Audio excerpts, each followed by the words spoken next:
And so can everyone see the main presentation screen now? Yep. Okay, so my name's Phoebe and I'm the Director of Studies for Psychology here at UTS, and I'm going to take you through how we use VPOL as an assessment tool. And oh, that's not working. One sec. Oh, there we go. I'd also like to acknowledge the Gadigal people and pay my respect to elders past and present, acknowledging them as the traditional knowledge holders for this land. So VPOL is an online video interview tool, and businesses have been using VPOL for quite some time as a really efficient way to screen candidates for jobs. Phoebe, can I just check? Are you sharing your screen yet? Because oh yes, I you're not can't see seeing it. Can anyone else see it, or is it just me? Might be my view. Yeah, no, I could see it. Okay, Oh, might be mine. I shall change it to my view. Let's right. see. That's weird. Okay. Everyone can now see I've got that? Yep. Yep. Great. Thank you. Yeah, so other universities are also using VPOL as an assessment tool, and UTS staff can access VPOL for their subject by emailing UTS Careers. So VPOL allows the student or participant to click a link, and it logs them into VPOL, and they receive a specified or set question. They are typically given 30 seconds to review the question, followed immediately by 2 minutes to respond. Although those timings can be adjusted a little bit for example, students with accessibility provisions. And although we know that students could potentially use GenAI to complete their VPOL, we feel that it's more secure than some other types of assessments, like a written assessment that you would complete at home, just due to the limited time that students have to prepare and needing to be on camera at the time of the interview and not being able to copy and paste the question and things like that. So it's not totally secure, but we think it's a good option at the moment. So we use VPOL in 3 of our subjects in Psych. The first is Intro to Psych Foundations in our fully online graduate diploma in psychology. And in the assessment, students write a 1,200-word critical review, and then they complete a VPOL for 2 minutes that tests their knowledge of the content of their critical review. So it's really important that the VPOL is closely aligned with what the students are doing, and they know what to expect, because they do only have 30 seconds to prepare their response to the question. Originally, we gave this assessment, the VPOL component, a 30% weighting. Students fed back that that was too much for just a 2-minute response, and they were feeling like it was a bit too much pressure. And we agreed, so we're trialling a 15% weighting in the next study period, which I think will be more acceptable, because we give it about a 20% rating in other subjects. And in the rubric for the VPOL, you can see that the student response should accurately and effectively draw on theories and research findings outlined in the essay to demonstrate excellent understanding of the topic, and the response should be clear and concise.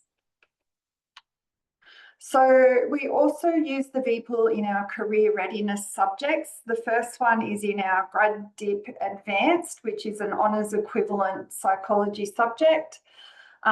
Students first complete a peer review of someone else's VPOL. It's actually an actor who acts out the VPOL response. And then after that, our students complete their own VPOL with a different question, and then they're able to review their own VPOL to write a self-review. And in our career readiness subject in the on-campus Bachelor of Psychology for our second-year students, we have a very similar assessment, except that the peer review is a hurdle task in this case, and they have 4 minutes to respond to the VPOL. And again, they write a reflection on their own response. So as I said, it's super important for students to be well prepared before they even log on to the VPOL. So in our career readiness subjects, UTS Careers have provided a whole module on how to prepare for interviews, teaching students about behavioural questions and how to answer behavioural questions, including how to use the STAR format of responding.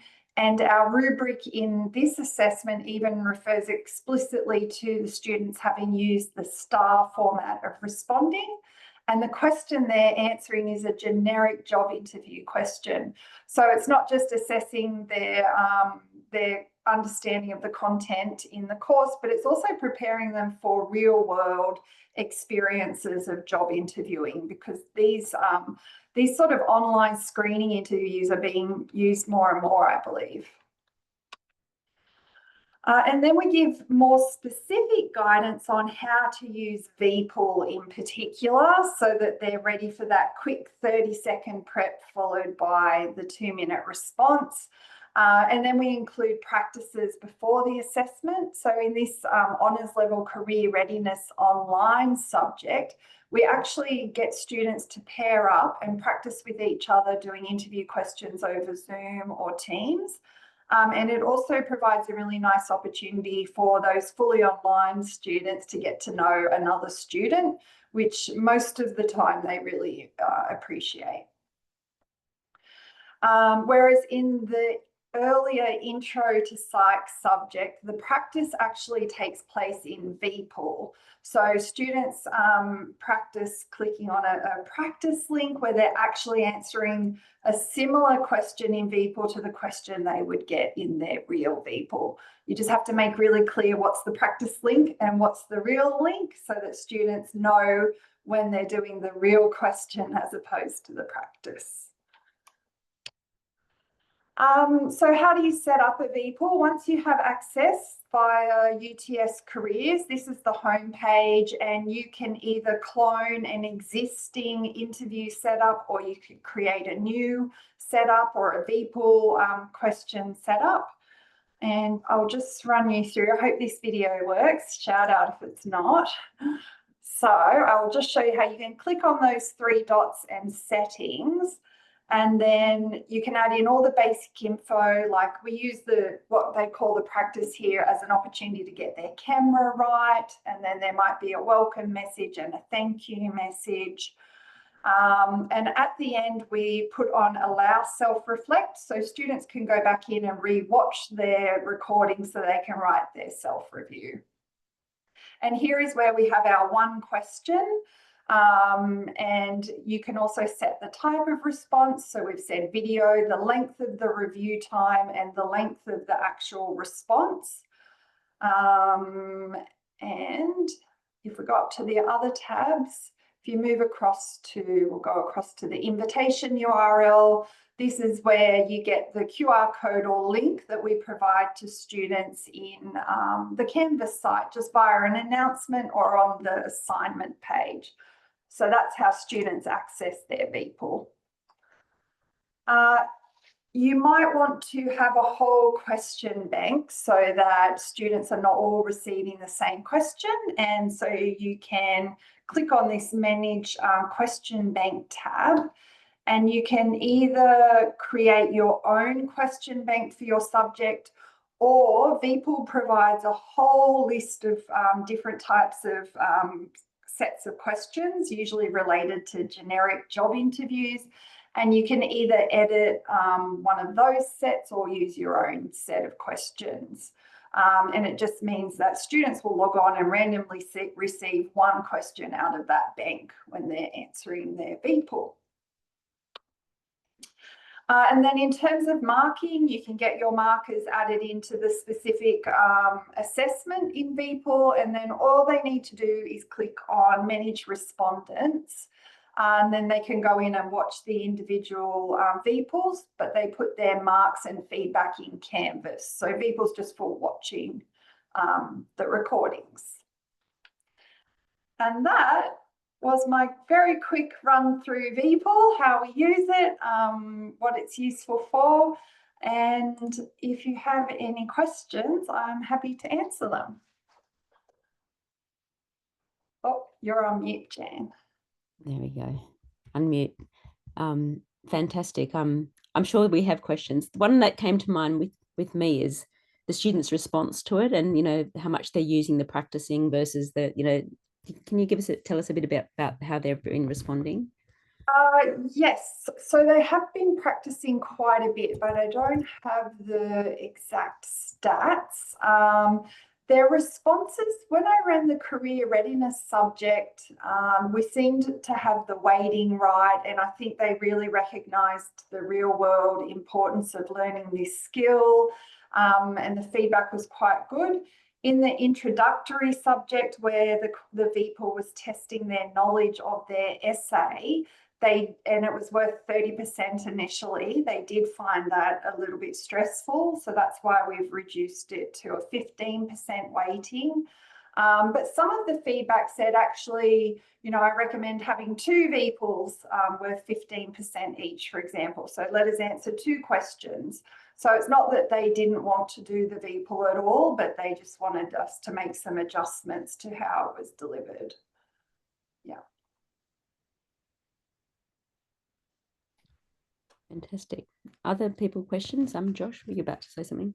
Yeah, I'm just, I know that at the moment, obviously, assurance of learning is such a front of mind thing for everyone with Gen AI. And you did mention that although VPO's obviously not bulletproof, there's not really such a thing as a bulletproof thing with Gen AI, but it obviously, the way that it's structured reduces the risk to some extent. But did you or any of your colleagues have a go at trying to see how well Gen AI can be used to kind of complete a VPOL assessment task?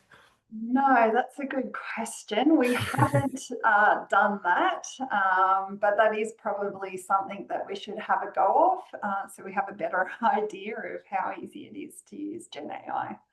Yeah.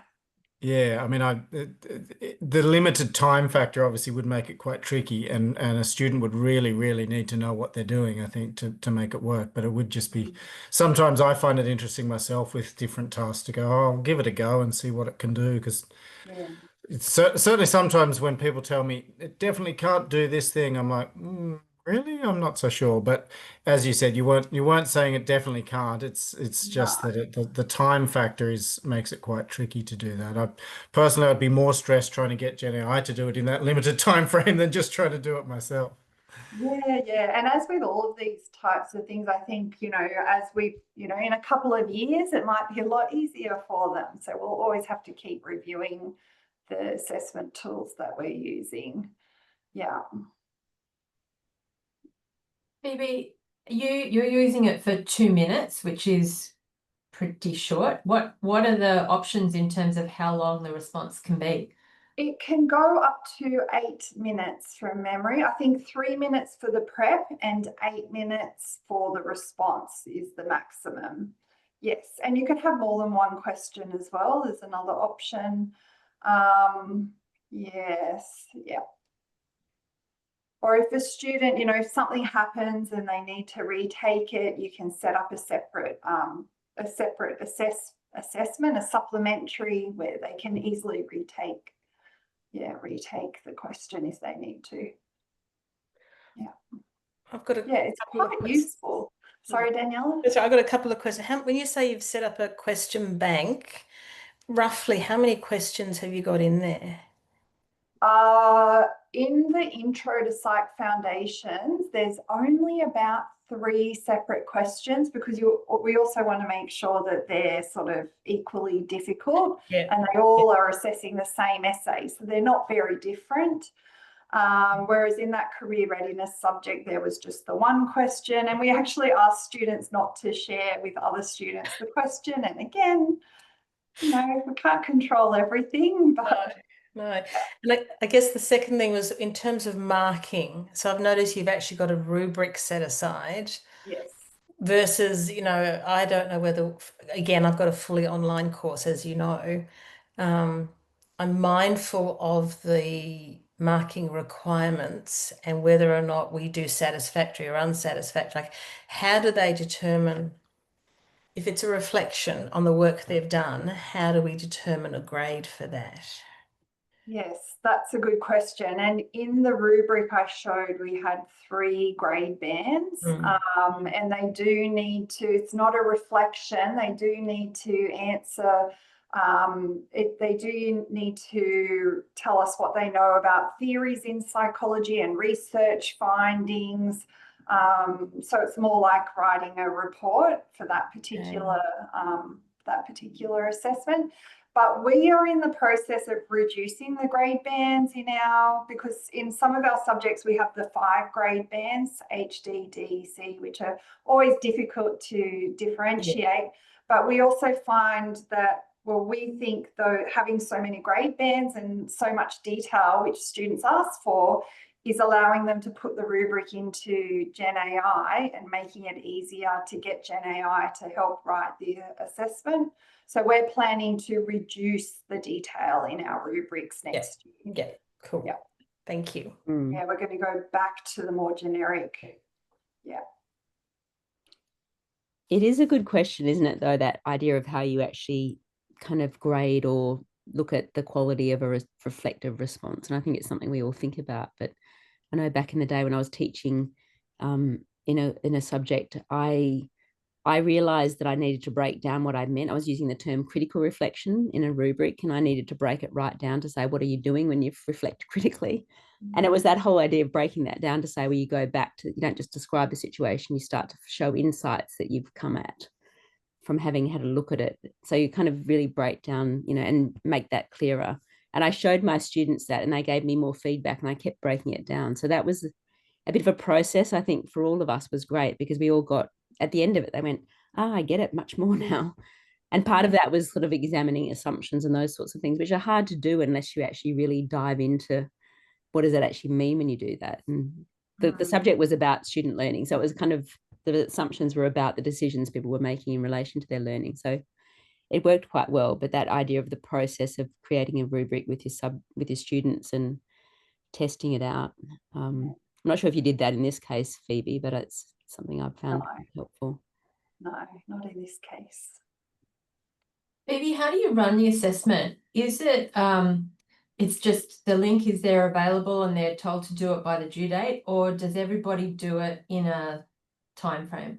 No, so there's a lot of flexibility. So they might have a whole week to do it, or they might have a whole day. So it might be you need to do it at some time between 9 a.m. and 6 p.m. on this particular day, rather than, especially in the fully online short format accelerated courses, need to be as flexible as possible. Yeah. And just thinking that the shorter the time frame, the less they can share with it. That's right. That's right. Yeah.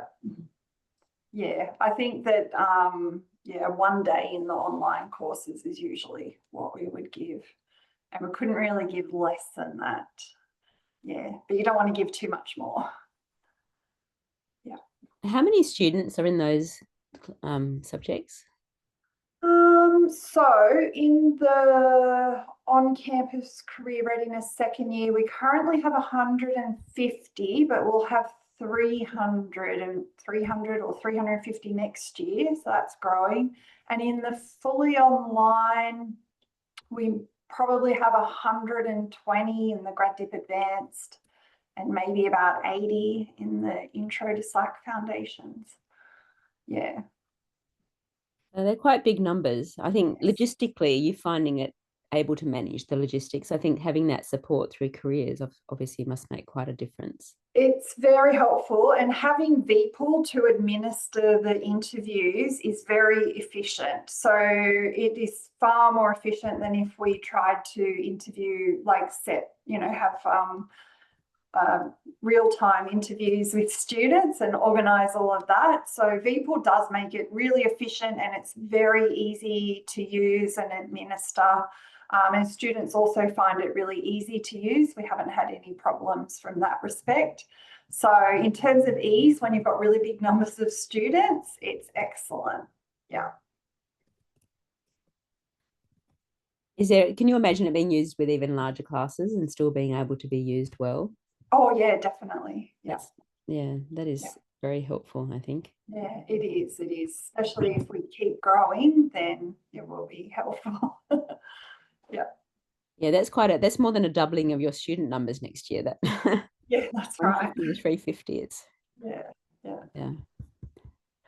And I know I don't know if you know Jason Lodge. He's at University of Queensland, but he's done a lot of work in trying to think about his own teaching and started using interactive orals as a way of kind of assessing. And he said he lost about a month of his life because he was actually organizing all of the interviews himself, not using. And now he sort of said he'd be using the Office suite of tools where you can actually use Planner and all these different things that set up the interviews. Oh, I'll yeah. have to find out about that because we're about to start doing that for our honours theses. We're going to follow them up with an oral interview. Yeah. Not using VPOR, but real time. Yeah. So we'll have to try to pull a bit of a collection together of interactive orals because I think at scale, how do they actually work well? And yeah. I was able to set up a block of interviews via Canvas in the Canvas tool, and then it automatically sent myself and the student the link to a Zoom meeting. And it allowed the students to go in and just select a time from all the times I made available. So Canvas was really helpful for that. You're very generous in letting them choose their times. We don't let them choose the times. We do the schedule. It's like, these are the times, these are the rooms, these are the examiners, and you're at this time, you're at this time, you're at that time. Show up. Well, I just made a list of all the times I'm available, and then whatever student got in first got the first pick, and they just filled up all the times that way. Wow. And Kylie, are your students online in this situation? No, currently on campus, but we're just producing another program where this for registered pharmacists, and they will be online, although they'll be here for a week as well. So, but yeah, we do it with our pharmacy students. We have quite a few oral exams, and it's just all scheduled. They're told to show up at a time, and they do. Yeah. And how do they? Can I just ask about the oral exams? How do they go? Is that do the students kind of feel prepared to kind of go into that kind of context? I imagine you do things to kind of prep them for it. Yeah, so it's in subjects where that's the expectation. So, for example, primary healthcare, where you're dealing with over-the-counter requests in a community pharmacy, every week they're practicing those kind of role plays. And so the exam is a total reflection of what they're doing in class. When they first start, they're pretty nervous about it. But yeah, they get used to it, and it's what they're going to be doing. So I think that, yeah, it's a beautiful example of an authentic assessment, isn't it? You will be doing that. And I think when you do that, I think students, in their motivation would be, I need to learn this because that's what I'll be doing, as opposed to why would I, thinking I'll cheat on this because, the motivation is I'm going to be out there doing that work. Yeah, we also explain to the students in the honours courses or the honours equivalent that these skills will be really useful when they go for their master's interviews for the very competitive clinical master's places. So I'd love to see whether, how much it is improving their interview skills if they're standing out when they go in after all these sort of personal skills that we've been building in with the help of careers. Yeah. Some of the research into, helping students get jobs is saying, and obviously we need to graduate students with the skills, but them having knowledge of their own skills and their capacity to articulate them is absolutely critical, and they're much more likely to be distinguished. And I think anything we can do to raise that awareness of, why is it so important to know these things, and then how do you convey it, and practicing will make quite a difference for students, and building that confidence as an emerging professional, I think, is another key element, isn't it? Yeah, I agree. Well, as I said to Phoebe before we started, I used VPL a few years ago, not as a student, but as a job applicant, and I don't think I did a very good job because it was so new to me that I wasn't expecting it, and I was quite thrown by it at the time. So I think if students have experienced it and they're a bit more familiar with it, then if they get that kind of situation when applying for real jobs, then they'll hopefully be a bit more comfortable than I was when I did it. Yeah, definitely. Yeah. Okay, any other comments or questions? Just got one last question is how do we deal with students that are uncomfortable, like, you know, they're different learners, they're not able to speak on their feet and they're not able to articulate as well as some others who are natural speakers, and they don't have the time, they don't have the time to think. You know, they might be able to answer the question, but in 30 seconds they're a little bit in a panic mode. Yeah, so there's a couple of things. One is you can give students with accessibility provisions more time in the review part and more time in the response part, so they've got longer to prepare. And yeah, the other thing, oh, it's just slipped my mind. But I think it's giving them longer to prepare, making sure that they're super prepared beforehand, like they won't be surprised when they see the question. So actually we ask students to prepare, like sort of guess what the question will be beforehand and prepare and practice their response. They also do a lot of practices. So I think all of that together helps. And so we haven't had any issues by like building all of that into the process. It's been okay. And we've run this with a lot of students now. Yeah. Because again, online environment, where do they practice? How do they know they're practicing? Because it's not like they come into a classroom or have that one-on-one time with an academic. Do they do it in their own time? How do they know they're doing a good job? Yeah, in their own time. So they're doing it in pairs with another student. So we can automatically pair them up in Canvas as well. And that also means they're interacting with others when they wouldn't normally. So we get them to do the practice that way. Or in the intro subject, we're actually giving them a practice people link so they can log on, try it out as many times as they like before they do the real thing. Yeah. Cool. And I guess the other thing is any assessment type has its strengths and weaknesses and advantages some people over others. So if you have lots of written assessment, that advantages some students more than others, or lots of tests or whatever it is. So I guess partly it's just about having that variety of assessment across a program. Yeah, yeah. And unfortunately, I think with GenAI, we're moving more towards needing students to present and give oral responses. So I think making sure they're really well prepared for that is super important. Yeah. I think that also that preparation for the skills you'll be applying in the future, I think is a really critical component of saying you might be really nervous. And I think it's so important to raise that, you know, to actually say not all students are the same. They're all coming from quite different backgrounds. Some are, you know, much more accomplished with their English as well. You know, how do we actually make it so it's a comfortable thing? And I think that practice and using GenAI for feedback, I think that's going to be one of those things that we'll have to be using more and more. But if they can actually see, I'm going to be applying these skills in the context as Kylie described so well, you know, the motivation to actually practice and really learn from that, I think, is there. So much potential there.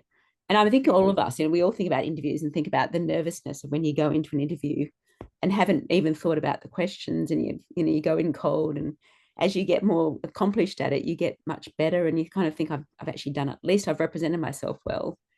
And it's such a pleasure to do that, isn't it?